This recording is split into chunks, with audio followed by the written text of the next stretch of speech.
In this video, I will be showing you how to make junk journal printables in Canva. Let's get started. I'll start on the Canva home screen and move up to the search bar.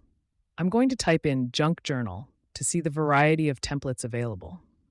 Once I hit enter, you can see there are a ton of different layouts, from full journals and trackers to workshop flyers.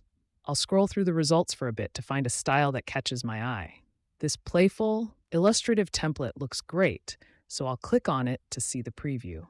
It has exactly the aesthetic I'm going to go for, so I'll click Customize this template to open it in the editor. Now that the design is open, I can start clicking around to see the different layers. I'll select the decorative paper tape at the top and move it slightly to see how it sits.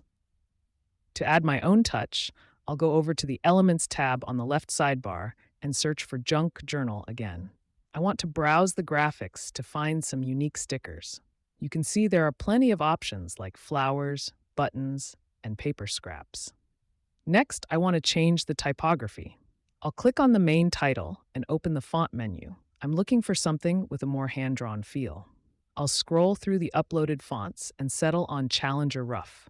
I'll update the text to say Junk Journal Calligraphy Workshop, and then drag the corners of the text box to resize it. I'm also going to go into the spacing menu to adjust the letter spacing for a cleaner look. To add more texture to the background, I'll find a grid paper element and drag it onto the canvas.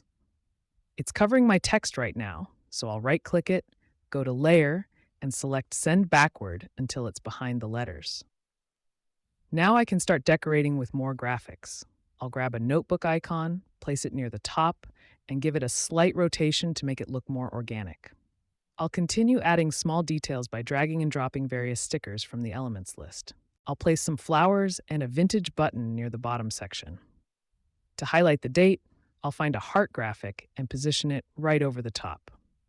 Then, I'll add a stamp element to the upper corner. Finally, I'll click into the text fields at the bottom to update the workshop time and the location name to El Decro.